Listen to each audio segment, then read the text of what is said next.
episode of the Wobcast 2.0. I'm your host, Wobby, here to break down the NFC North, the Minnesota Vikings, and the rest of the 2023 regular season. And to do so, it's my partner, it's Gyles. He's the co-host.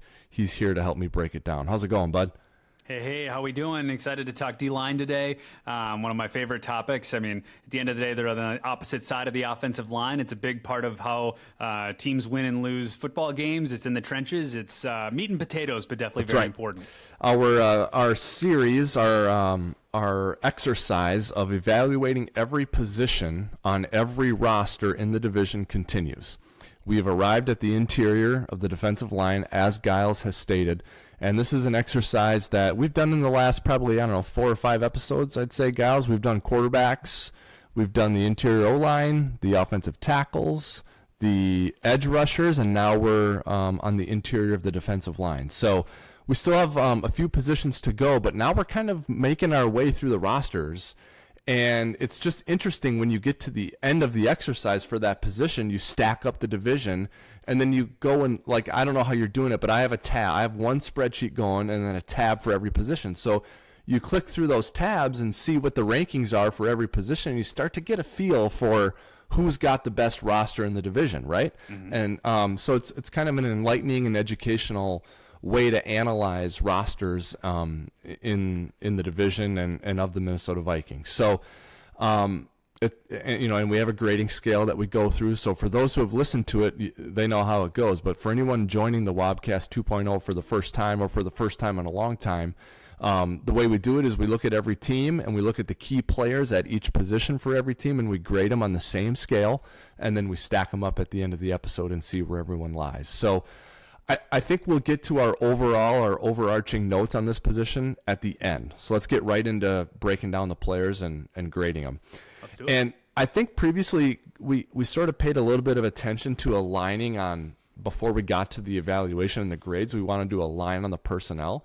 But I think it's maybe less important to do that. I think if we have different personnel that we've identified as key players for a team at that position, I think it's good for the audience to hear a couple of different perspectives on it maybe. So If we align on one, that's great. If we differ on one, that's also great. And the reason I bring that up in this episode, Gyles, is I think Green Bay is an example of a team that's doing something fairly interesting. Mm-hmm. People look at Green Bay and they're saying, they're really retooling, rebuilding because Aaron Rodgers is gone and Jordan Love is now the guy, and they have 2 really good running backs, and they might be a little bit more of a run-happy operation. But they're doing some interesting things and some rebuilding on defense as well, specifically with their defensive line, where they're asking Kenny Clark to change positions. They're inserting a couple of young players as starters, so that we may be aligned on that as it turns out. But that's an example of a team where 2 learned football minds could both look at the same team and identify a different approach that team could take. So I don't think we need to stress or strain ourselves to align on the personnel. I think we just unveil what we think each team is going to be doing along the interior of the defensive line, and we take it from there. Before I guess we get into it, though, I think for the Vikings, what's interesting is they also are rebuilding quite a bit. So this was an interesting exercise when you look at it just from the Vikings perspective, because I think for folks who are going to turn on the TV and pay attention to football for the first time since last January, when they do that this year for the Vikings, they're going to see some people up front on the defensive line that they didn't really see much last year, I could not agree more. I think it'll be a little bit of a mess there here internally for the preseason, but I think it'll right its ship by midseason, I think. Yeah. All right. So let's start with the Chicago Bears. A 4-3 defense, which is a departure from the rest of the division, where the Lions, Packers, and Bears will be in 3-4 fronts. So we found a way to manipulate the grading scales to make this equitable. The Chicago Bears, 4-3 defense. So we'll be looking at a nose tackle, a defensive tackle, a 3 technique, and then backups to each of those positions. So I'm going to start with Andrew Billings, who's going to be their nose tackle. A pretty solid year last year, according to PFF. Career high in many respects when you look at the stat sheet, on a 1-year deal with the Raiders. So he comes over to the Bears from the Raiders and to me, a prototypical run stuffer, Gyles, who can two-gap, who can consume blockers and free up not just his fellow defensive linemen, but can also free up linebackers on the second level behind him. So really, I think a solid player for the Chicago Bears, a really big signing for them as they try and revamp their defense and not put so much pressure on their young quarterback and the offense. So I really like this player. For the Bears, we're grading their starting interior defensive lineman on a scale of 0 to 15, and I gave Billings a very, very solid grade. I gave him a 9 out of 15. So, and I think he's a player who probably has if you said to me, I can see the future, and you were wrong by 2 on Billings at the end of the year, I'd be like, wow, he was an 11. Like, I think his arrow's pointing up, but I gave him a solid grade of a 9. Next is at 3 technique is Justin Jones, who did not have a great year in the eyes of PFF from a grade standpoint. Last year, I think you'd probably qualify him as just a guy, 3 sacks, 33 tackles. I think, though, if you go back a couple of years to 2020 and look at 2021, a little bit better. So I don't hate this spot for the Bears. It's one potentially where I think they see some upside in Jones. I gave him a 7 on a scale of 0 to 15. So right in the middle, not terrible, not great. But again, another guy who I think has the potential to perform better. Backup, I have Zach Pickens on a scale of 0 to 5. I gave him a 2. Rookie third rounder. Did not dominate at South Carolina, so it's hard to get too fired up from him, considering he didn't dominate in college and he's a rookie playing for the first time. So I don't think you can get too excited about him. But I like the theory here that the Bears are going with, because Gervon Dexter is the other backup that I evaluated. Rookie second rounder, also didn't dominate in college, but there are things in his background that I love. Okay. And what I love about him is the scouting reports that I read all talked about he's got a great motor. Okay. And a lot of times when you hear a scout or a coach rave about a guy's motor, they're complimenting him on that to compensate for maybe a lack of physical ability or a lack of athleticism, but they also rave about Dexter's athleticism. So I think they're looking at him as a guy with a lot of potential. And so what the Bears did is they took Dexter in the second round, interior defensive lineman, and then they took Pickens in the third round, interior defensive lineman. So they sign a pretty big free agent in Billings, and then they spend a second and third round pick at that position. So you can tell the Bears are trying to load up at this position. It's important to them. And so I gave Dexter a 3. So Pickens gets a 2, Dexter gets a 3. The 2 starters get a 9 and a 7. 16 and 5 is 21 for the Bears. Boom. Yeah, honestly, I think I agree in a lot of those different intersections. I think specifically for the Bears, when you think about the activity that they did in the offseason between free agency and the draft, I think it really indicates that the Bears recognize how good the offensive lines are becoming in the NFC North, and they recognize, hey, for us to be able to get pressure on quarterbacks, half of which are statuesque, we need to make sure we beef up. Now, whether that happens or not will cease to be seen. But if we start with the Bears, with Andrew Billings, I think other than maybe Kenny Clark with the Packers, this may be one of the best defensive linemen in the NFC North. Ultimately, he is 28 years old. He's 6'1", 311 pounds from Baylor. He did end the year last year at a 76.4 grade overall. Like you mentioned, he's much better in the run than the pass. He did end the year at a 66.4 in a pass grade. Overall, he was the 16th highest graded player in the defensive line and the interior out of 88 qualified. Out of 142 qualified. Wow. Interior defensive linemen. So out of 142, 16th. So this guy is a stud, especially in the run defense. He was the 19th overall graded run defender. In the pass, he was 45th. The area in which he does get knocked down a little bit is he was relatively atrocious at tackling, which is ironic because he's a good run defender. But when it comes to tackling, this guy was basically at the bottom of the league in the most literal sense. He was 128th out of 142 qualified interior defenders. That at least played 20% of snaps. He was good at getting interior pressure, but at the end of the day, I do give him an 8. out of 10, but which would translate into like a 12 out of 15, specifically in your grading scale. So really like the Andrew Billings signing if I'm the Bears. Then moving over to Justin Jones, he's 26 years old, 6'3", 309 pounds from North Carolina. This guy I don't feel as high about. He was the 119th overall graded player in 2021, or 2022 rather. He wasn't very good against the run. He was a little bit better in the pass, tackling and pressures. I would say he was maybe top third, but barely. So at the end of the day, I do give him, maybe a 6 out of 15. So he's middle of the road for me. And then I bring it over to Andrew Brown, who is the swing interior guy that I was referencing. In my opinion, he's a guy. He played like 5 games last year for the Chargers. And when he did play, he was, I would say, average, maybe below average to train wreck, depending on the game. He did play against Detroit of all teams, and ended the game at a 25.9. But other than his game against the Detroit Lions, he was averaging about a 60 grade across the board. So he's not amazing, but in most games he's not a train wreck. But at the end of the day, I do give him a 2 out of 5 in terms of an interior backup. Okay. So when you look at the Bears and their defensive line overall, obviously the Bears were one of the worst teams in the league last year, and when that happens, not much has gone right for you. When you look at the Bears in general, are you looking at a defensive interior that is formidable, or do you look at one that you think teams can expose?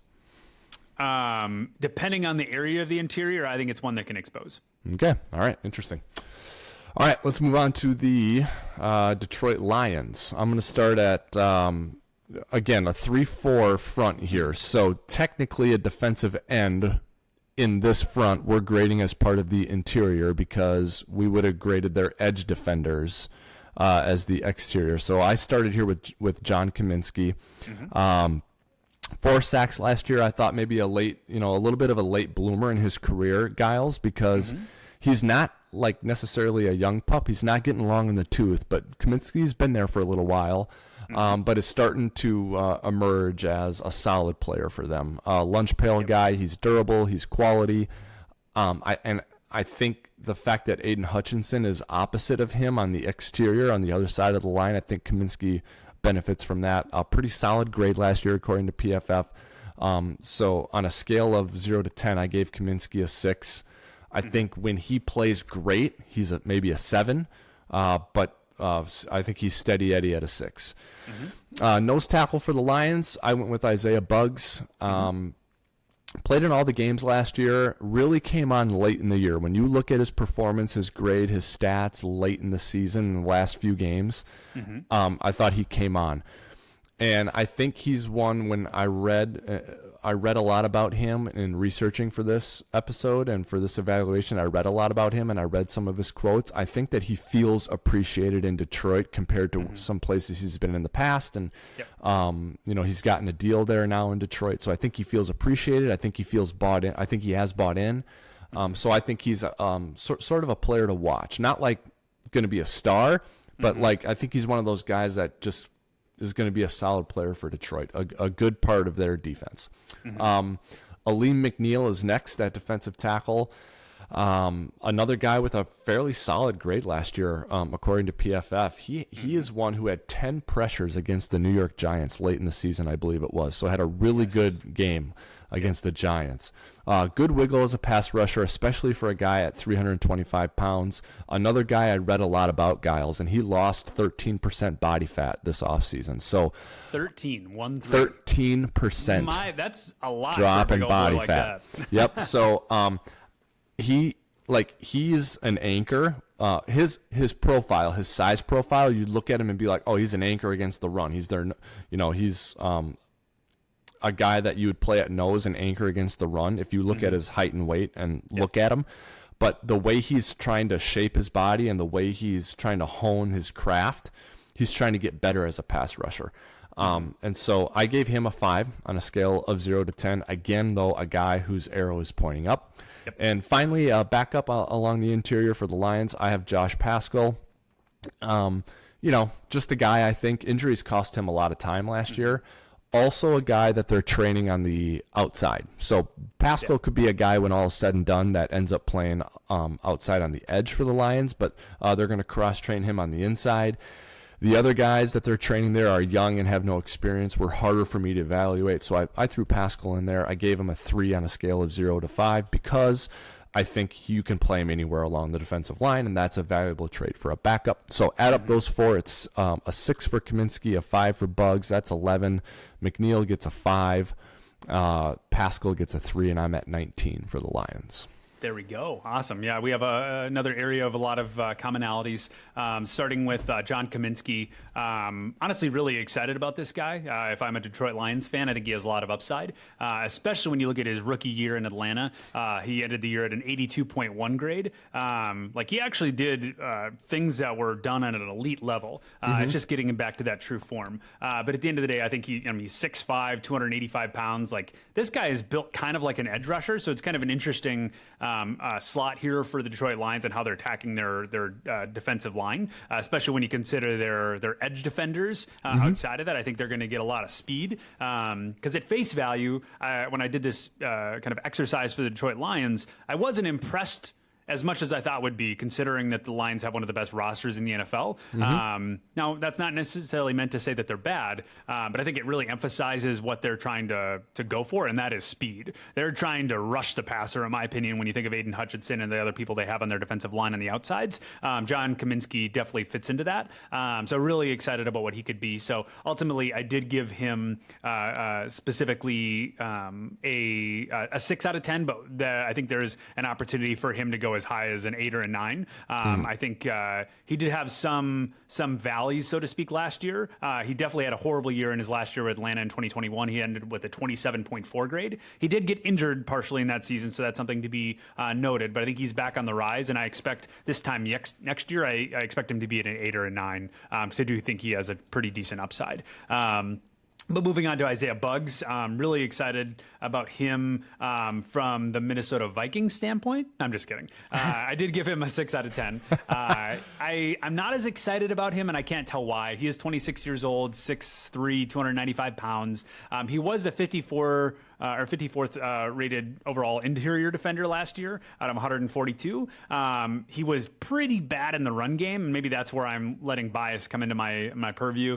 He was decent in pass rush. He got 43rd out of 142 qualified interiors, and was pretty decent in pressure. So honestly, I think it's his run game that's really getting me down, especially when you're thinking about a nose tackle. That's the part where he isn't what I think he should be. So maybe if he was at a different position, I'd have a different thought. But I did give him a 6. I think he has an upside of where he could be as a player, but the fact that he's so poor against the run in that position, that brings him down quite a bit. So I give him a 6 out of 10 for Isaiah Buggs. Which then moves you over to McNeil over at the other end. 23 years old, 6'2", 325 pounds, like you mentioned. The fact that he lost 13% of body fat, that's phenomenal. That's a big deal. But I also think, if we're kind of going back to my previous statement, it shows that the Detroit Lions are prioritizing speed versus stoutness. I think they're wanting to be a quick unit. So it'll be really interesting to see what they tackle here this year, because during most of the season last year, the Detroit Lions had a pretty amazing offense. I think they were number 1 in scoring through a good portion of it. And it was their defense that caused the deficiencies for their overall scores. So I think that's kind of a really interesting point. But ultimately, McNeil, he was the 34th best interior defender, pretty decent against the run, decent, even better against the pass. He did struggle against tackling. He was towards the bottom of the league in tackling, but was pretty decent in pressure. So at the end of the day, I give him a 6 out of 10 with an opportunity for him to go up a little bit. So all in all, I gave the Detroit Lions a 21 score out of 35. All right. I think, in listening and knowing what I said, but in listening to you, Gyles, and if we had, Dan Campbell, the Lions head coach here, and Aaron Glenn, the Lions defensive coordinator here, they would certainly take exception to this. Yep. But they definitely have focused on the edge of their defense and speed and passing game. They have not focused on stopping the run. And no team will ever say that or admit it, but that is apparent to me from a personnel standpoint, Absolutely. And when they're playing the Vikings, that makes some sense. When they're playing the Bears, that makes some sense. Because I look at those two teams and I don't just see two offenses that are trying to run the ball downhill at you all day. Yep. The Packers are going to try to do that to you, though. So the Lions going to have to compensate for that when they play Green Bay twice a year. Yep. But if they're trying to guard Hawkinson and Justin Jefferson and the Vikings passing game, you can see why they focused this way on their defense, right? Yep. So, Yep. Because they, yeah, go ahead. Sorry. Well, I mean, and we're going to evaluate the secondary and the linebackers later on, but I think we're going to have higher scores for the Lions when we get to those positions than we do for their interior. Yeah, 100%. And I do think there is a trend going league-wide where they are prioritizing the pass, if we're being completely honest. I think that'll affect even run games here moving forward if you're looking at the paradigm shift here, where if teams are really focusing on stopping the pass versus the run, it'll be really interesting to see how this will spread across all run games. I was talking to a Kansas City Chiefs fan, and he was expecting that Pacheco will get like 1,200 yards this season specifically for that reason, that he thinks that no teams are really going to try to stop the run, so he'll be 1,200 yards easy. So, and that's obviously a team that passes the ball a lot. So for 1,200 yards for someone like the Kansas City Chiefs, that could be really interesting. But I think you're seeing that trend league-wide is the point. Yep. All right, we'll move on to the Green Bay Packers. Again, a team that is in transition, big transition with the interior of the defensive line. Gone is Jerron Reed and Dean Lowry. They played over 1,100 snaps last year, Gyles, and the Packers did not sign replacements. Which is interesting. They are choosing to replace those two players with what they've already had and with draft picks. So let's start with Kenny Clark, who they're asking to change positions. Pretty solid grade last year from a PFF standpoint. Had 5 sacks. Anticipating a switch here from nose tackle to DN so they can slide TJ Slayton to play nose tackle, and so Devontae Wyatt can play defensive end. So to me, Kenny Clark, household name. Gyles, a really good player out of UCLA. I loved him when he came out. The Packers got him. I was bummed out about that. I mean, he's a guy with some quickness, some wiggle. He penetrates. He makes plays. He's a good leader, a very, very good player. You referenced earlier in the episode that he might be the highest graded player in this exercise. And for me, he does tie for the highest graded player, relatively speaking, because Billings got a 9, but it was on a different scale for me. Clark gets a 7 for me. Really good player, and I almost gave him an 8, but I got to see the position switch, and I got to see him play well before I can give him an 8. But a really good player. Like when you play the Packers, if you could take a player off the field, you'd probably take Jair Alexander off the field. But after that, you'd probably take Kenny Clark. Really good player. Yep, 100%. Next, TJ Slayton. Pretty solid grade last year again. Played a reserve role, likely a full-time starter, though, here in 2023. A 330-pounder, a guy who can two-gap, consume blockers, keep blockers off of linebackers, set up one-on-ones for his teammates along the defensive line. And, again, the Packers are betting on upside here with TJ Slayton. They're moving Clark away from this position, and they're inserting a young player. I gave Slayton a 6, maybe a little generous, but I can see why they're doing what they're doing. Next is Devontae Wyatt at end. 69.9 grade last year for him, so very good, although limited in snaps. But when he did play, he played well. He was the 28th pick in the 2022 draft, so a guy they have a lot of hope for, obviously. Earned a very good pass rushing grade last year. I'll let you get into that if you so choose. But a guy that the Packers believe can rush the passer, and a guy who will benefit greatly if TJ Slayton is what Green Bay thinks he can be, then Devontae Wyatt will be what Green Bay thinks he can be, and if that happens, Green Bay will have a pretty good pass rush. I gave Wyatt a 5 on a scale of 0 to 10, which I think is fair. Packers fans, which there are probably not a lot of them listening to this, would take exception to that because I think they have high hopes for him as a first-round pick last year, but we got to see it before we can give him a 6, 7, or an 8. And finally, as a swing interior backup, I went with Colby Wooden. I gave him a 3, which might be slightly generous. A 4th-round pick this year, provides depth at 3-tech or 5-tech. Now that I'm looking at this and talking about this, I think I was a little too generous with that, but I gave him a 3. Pretty solid player in college. Add it all up, and the Packers get a 21. 21. All right, yeah, honestly, another area of commonality here, starting with Kenny Clark. Definitely love Kenny Clark. He's a household name. If you were to ask just random people off the street about the NFL interior defensive line, for any team, Kenny Clark would definitely be one of those names that people spit out. 27 years old, so he's not necessarily even old yet, the fact that he has such a big name, but 6'3", 314 pounds from UCLA, like you mentioned. I think he did have a little bit of a down year last year, for being completely honest. I agree. Yep. But I think, the Packers had a whole slew of issues as a team, especially when it came to injury. But he still was the 11th best interior defender in all of football last year, even with a down year. And that's where I think this is something that really shouldn't be discounted. He's a phenomenal player. When he is down, he's still a borderline top 10 player. Like, you got to have a Hall of Fame player on there, in my opinion.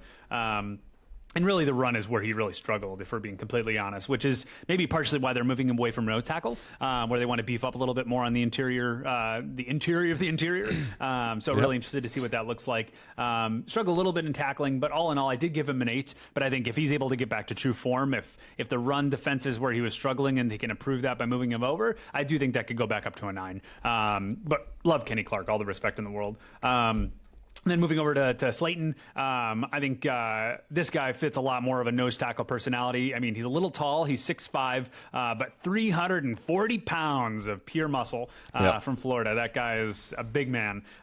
He's still got a 61.7 grade. I would say, if I'm being completely honest, he was kind of a feast or famine guy last year. He had games where he was in the 80s for PFF grade, in the high 70s at least. And there were games where he was in the low 30s. Now, I think the low 30s were less than the high 80s, but they still existed. So I think if they can get him to be a little bit more consistent, I expect that to be a pretty dramatic improvement. I think that's more of a schematic thing. If they can fix that, I think you may have an elite level player here. I mean, he was a 21 draft pick out of Florida, obviously. He was a 5th rounder, obviously. Ironically, it was kind of weird. But at the end of the day, I do expect him to take a pretty decent step forward.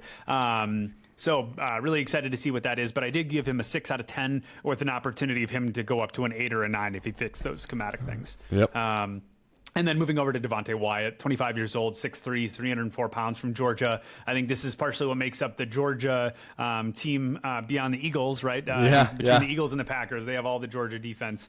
So really historical player there. Was the 32nd overall graded interior defender last year, 54th in the run and 29th in the pass. So honestly, this guy has a pretty bright future, in my opinion. I think he has a pretty decent upside. I did give him a 6 because he was not very good at generating pressure. But I do expect that to improve. So I think he's currently a 6 with an upside of maybe an 8. So really excited about him, which then if you add in Antonio Moultrie, if we're going to call a spade, I think he's a guy. I mean, I don't expect him to be phenomenal. I gave him a 2 out of 5. I mean, like you mentioned, they didn't replace a lot of players in the overall place, so I think there's an opportunity for that to get better. So all in all, I gave the Packers a 22 out of 35 score. All right, nice. Pretty close here. I think we're aligning, generally speaking, across the division. That was probably our closest one. Yeah. Let's go to the Vikings, which is what everyone listening wants to hear. I'll go through this pretty quickly, and then we can get to sort of our general feeling about where the Vikings stand relative to the rest of the division. Dean Lowry is where I start. Not a ton of production last year, not his best season last year, but he comes over from the Packers. 2021 was his most productive season, Gyles, when he had 42 pressures and 5 sacks. So if he can recapture that form for the Vikings will be in business. I think the value here is his run defense, his versatility, and then his leadership. I think Dean Lowry will play the style and the way Brian Flores wants him to play, which will be a good example for the rest of the defense, which there are going to be a lot of young players. So I think this is more of like a locker room brand signing as much as it is like expecting production out of him. Absolutely. Tonga will go next to Tonga. I think that I believe he was PFF's choice for a possible breakout player, if I'm not mistaken. So PFF has put the bullseye on Tonga. I think this is like a big win for the Vikings or kind of a telling failure for the Vikings when the season is over. Very excited to see how this unfolds. Oh, I gave Lowry a 6, by the way. Tonga at nose, I'm giving a 7. I'm more on the pro Tonga side than the skeptical Tonga side. Can't wait to hear what your opinion is, though, of it, Gyles. And then I go to Harrison Phillips. So Lowry 6, Tonga 7. Phillips is next. a lot like Lowry, but a little more of a productive player than Lowry, but a leader, a guy who's good for your brand, for Brian Flores on defense, a guy whose example will trickle down to the younger players. But he did grade out well last year from a PFF standpoint, solid production, maybe down a little bit compared to his final season in Buffalo, but was still an important player for the Vikings, and I think he will be this year too. I gave Phillips a 6. And then a backup along the interior. You and I talked about him at lunch the other day. Jonathan Bullard, not a young guy, not too long in the tooth, can play anywhere up front. A veteran, I give him a 4.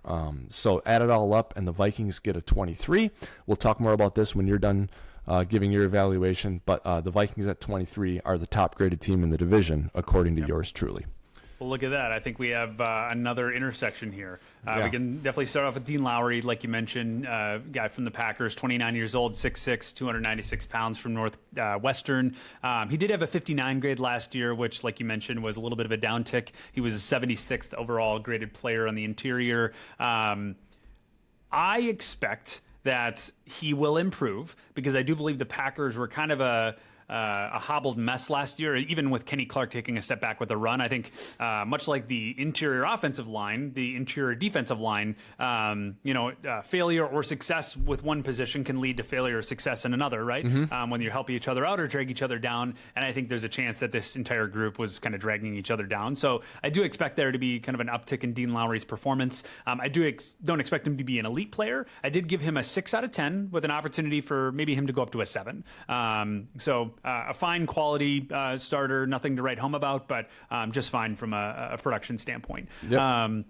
Khyiris Tonga is kind of an interesting anomaly in my head because he's 27 years old, 6'4", 321 pounds from BYU. Ironically, we're collecting a ton of BYU people, I think, which is kind of a trend here. But at the end of the day, he was the 13th ranked interior defender last year. Like, when you were to think of Khyiris Tonga, I think you would talk to a lot of Vikings fans, and they're like, yeah, he was a rotational guy.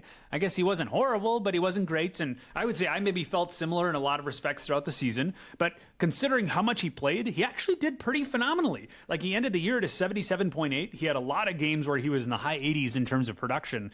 I think he has a pretty decent upside here. He has the absolute size for a nose tackle. He's a big old dude. Yep. So at the end of the day, I did give him a 7.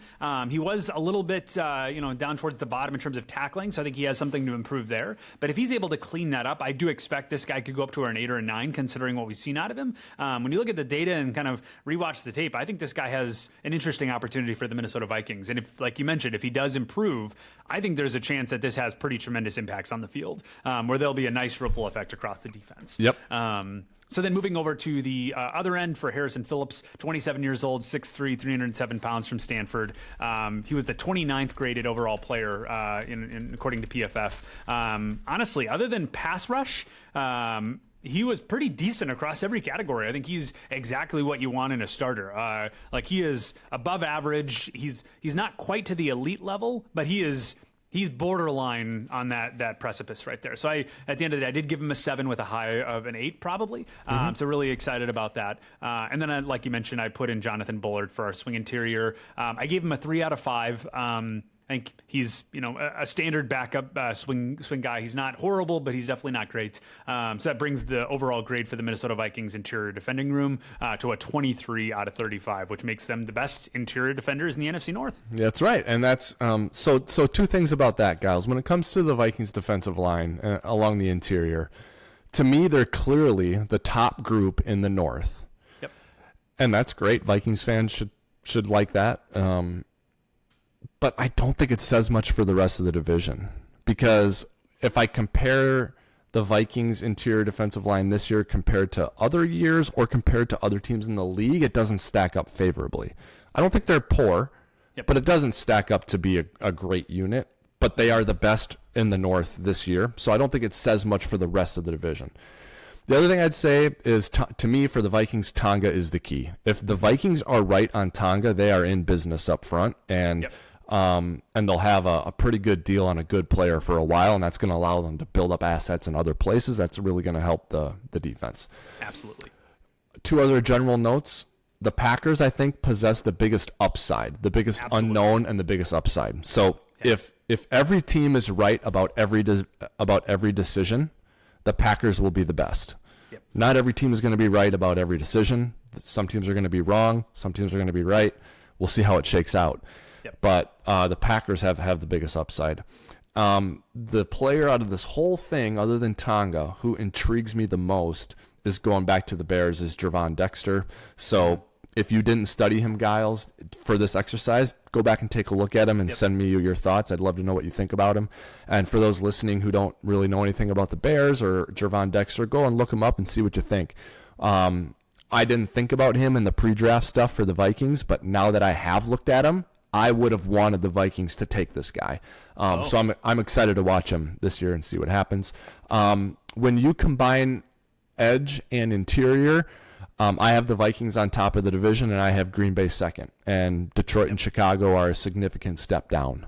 So the interior grades out very similarly to how the whole thing grades out, where you have the Vikings and the Packers on top, and it's pretty clear to me that that's where it is. Yep, I'm the same way.